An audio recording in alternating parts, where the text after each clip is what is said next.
Is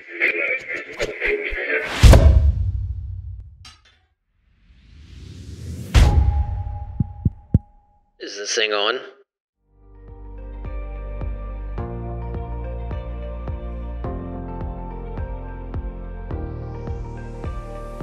Hey everybody, welcome back to another episode of the Summits Podcast. Once again here in West Lafayette, Indiana, home of the Purdue Boilermakers. You're welcome, and you're welcome. Boiler up. Today's guest is my former neighbor, Mr. Ethan Braden. Interesting little tidbit, recently promoted here at Purdue to EVP and Chief Marketing Officer for Purdue and Purdue University Global. Ethan, welcome to the Summits Podcast. Thank you. Thanks for being up here. Absolutely. Anytime I can come up here, I'm happy to do so. Perfect. He was kicking and streaming. We had to hog tie him, throw him in the back of the truck to get him up. Oh, here. Really? Yeah. Oh, I would have thought he came willingly. Yeah. Whatever it takes. Right. Yeah. Yeah. Why don't you give our listeners and viewers a little background history on yourself, where you grew up, and we'll work on your way how you got to Purdue. Yeah, it's a lot of connecting the dots. Grew up in Albuquerque, New Mexico. Had a great childhood there. Only child.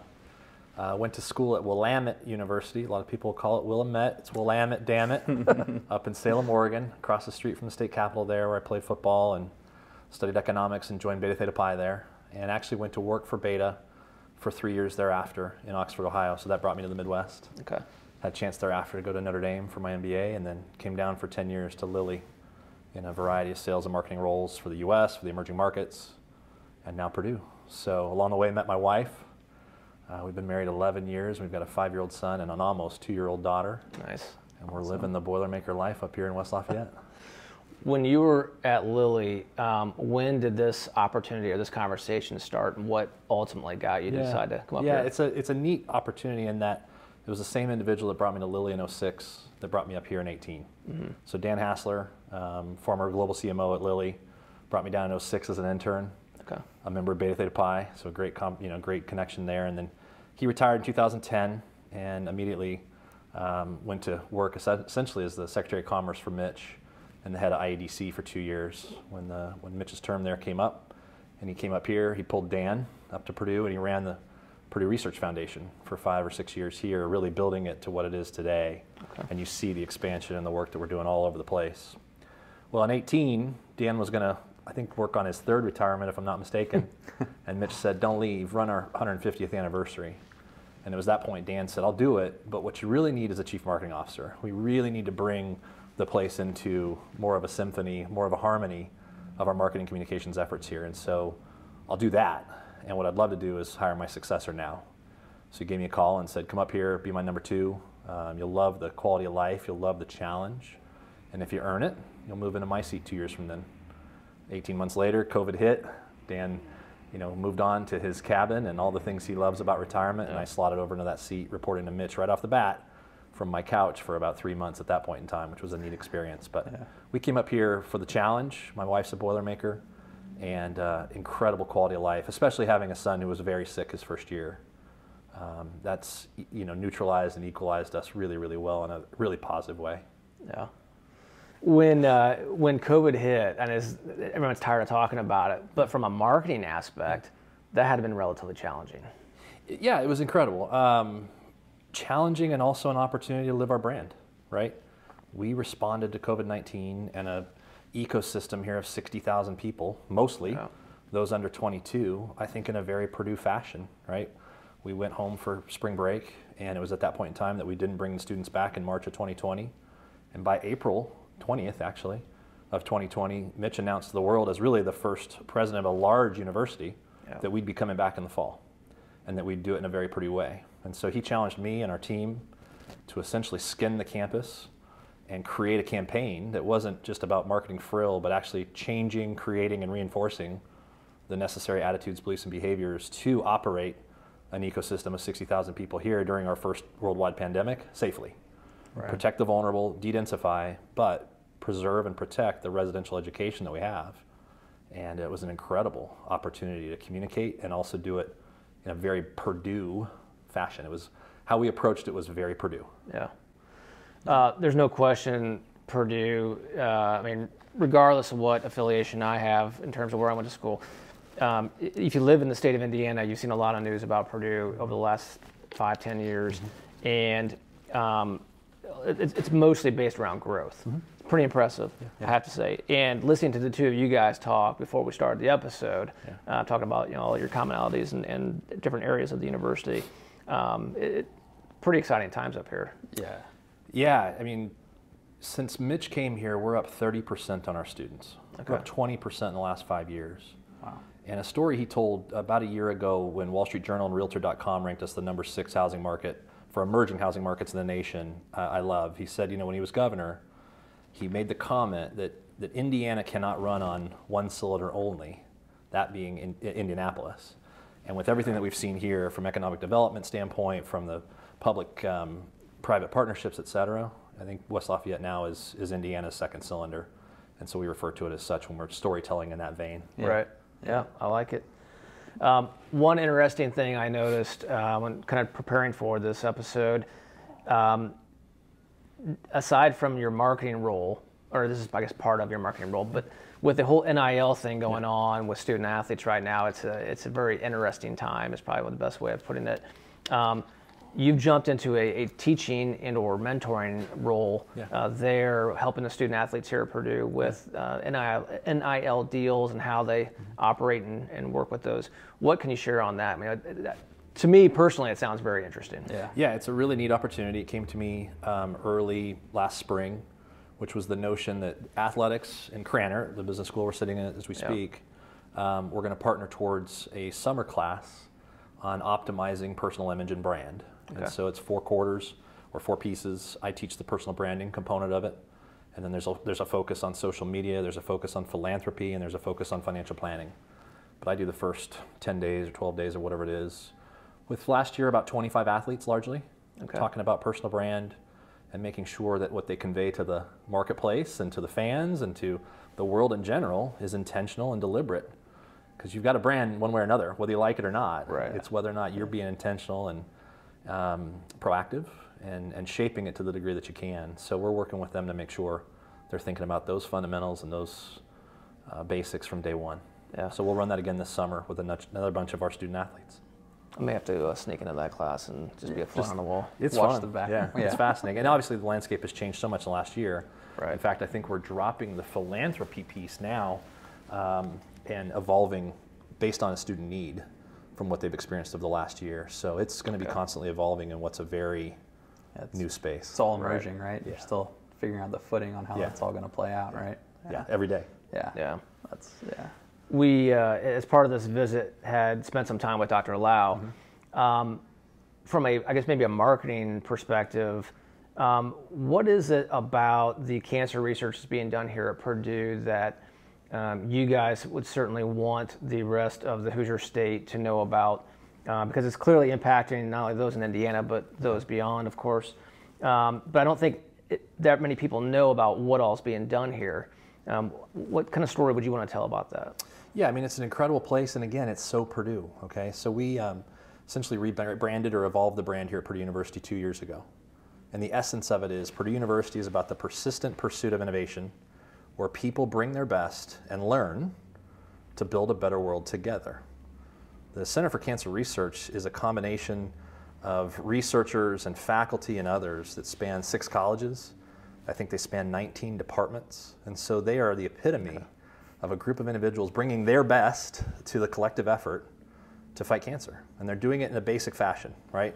So there's 70 national institutes of cancer, national cancer institutes across the United States, but we're one of 7 that's deemed for basic research, meaning, we're not treating patients, we're determining and studying the cancer and the modes and the mechanisms to detect it and treat it and hopefully cure it.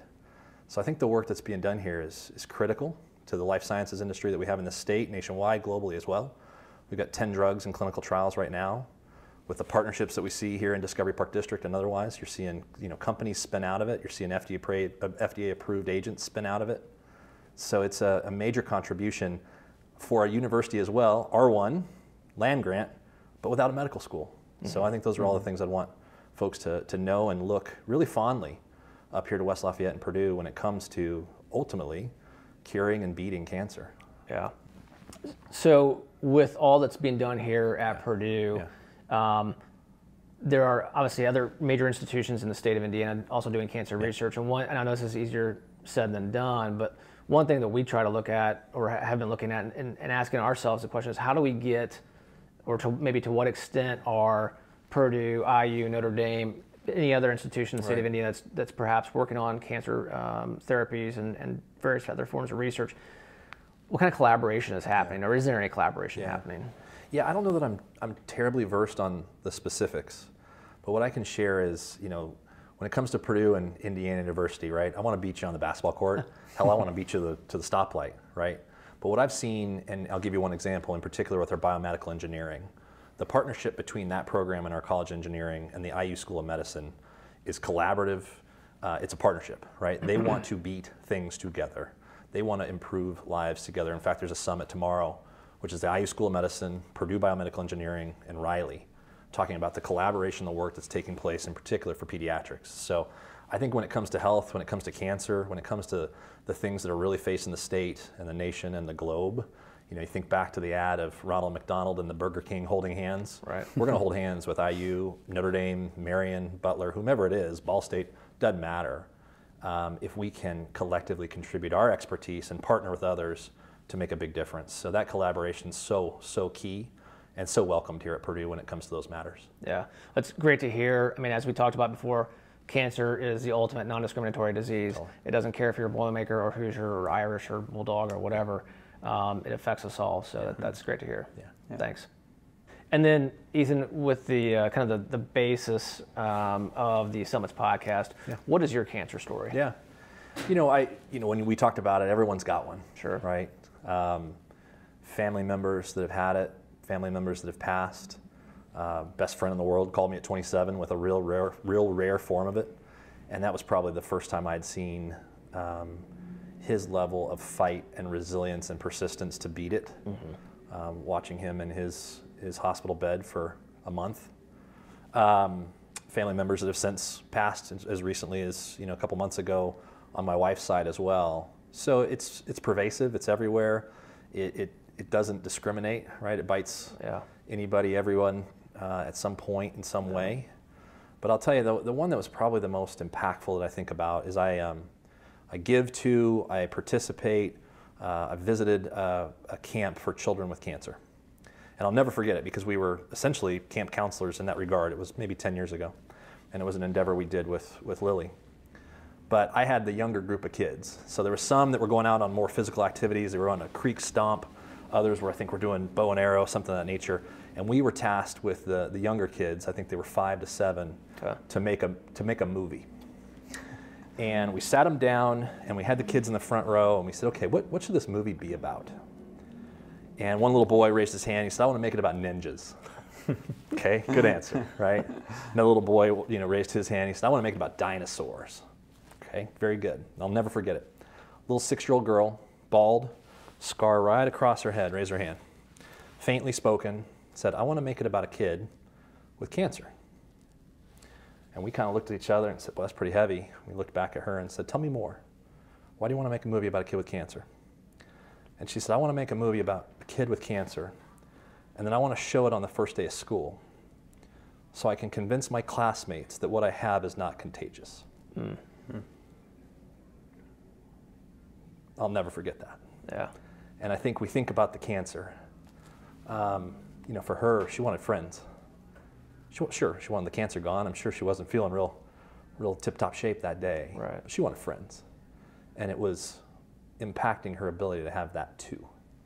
So I think, there's the principle, we don't know what's going on in other people's lives, but that one was a great reminder for me of, there's the cancer, but there's also the ripples and the waves of its impact. And for her, little 6-year-old, she's supposed to have friends, and they're not supposed to be scared of her. And that's why we need to beat it. Yeah. Well said. What questions do you have for us? Any? Dare I ask? Yeah, there you go. Long list.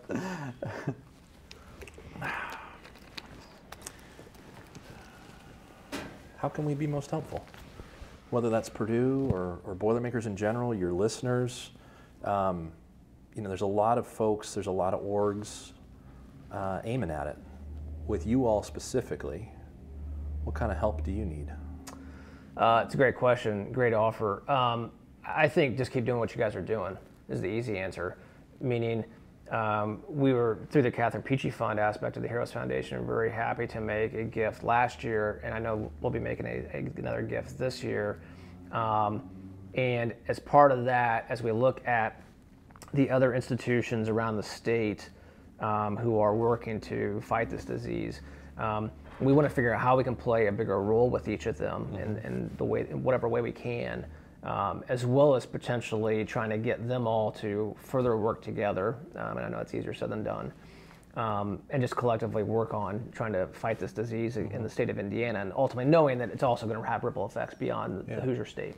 Yeah. But being focused on the state of Indiana is kind of where our niche is. I think there's some other ways that we can do that and be more successful in the fundraising that we're doing, which then in turn will help us to reinvest those dollars into research projects like what you guys are doing here. And I think we have plenty of Boilermaker alumni who are supporters of our entity, and happy for that, and just happy that you guys are doing what you guys are doing here. Cool. I'd say just continue to, like what we're doing here, just sharing stories and sharing this message, sharing, I mean, what you just said has been something that's been driving you for 10 years now. I mean, that's a story that can inspire others to get involved and figure out how they can help. But, sharing the conversation and being more open to talking about how can you help and how can others get involved. It's awesome to be here at Purdue and seeing what's going on. And talking with Dr. Lau was really eye-opening to see the amount of research and impact that while there's no true medical facility here, the forced collaboration that we talked about that is required, and then what the ripple that has in the community is pretty amazing to see. I think if we bring an extension of the Fit for Heroes campaign up to West Lafayette, that'd be pretty cool. Do it at the co-rec. Yeah, yeah, we could do that. Yeah, we'll talk about that one. Okay. Yeah, okay, yeah, Awesome. that'd be great. Yeah. Well, we appreciate your time. Thank you for being a part of this and contributing to it. We appreciate it. I know It's my pleasure. Quite Thank you. busy. Thanks for giving me the chance. And thank you for not wearing the Purdue Pete mascot uniform. I was totally expecting that. Well, next time. Next time. All right. Perfect. Follow up. Yeah. Awesome. All right, guys. Thanks a lot for listening and watching this episode of the Summits Podcast. Again, if you're on YouTube and you haven't hit that subscribe button, please do so, as well as the notification bell so you can be alerted when new episodes drop. Thanks again for listening, and don't forget to beat cancer. Thanks.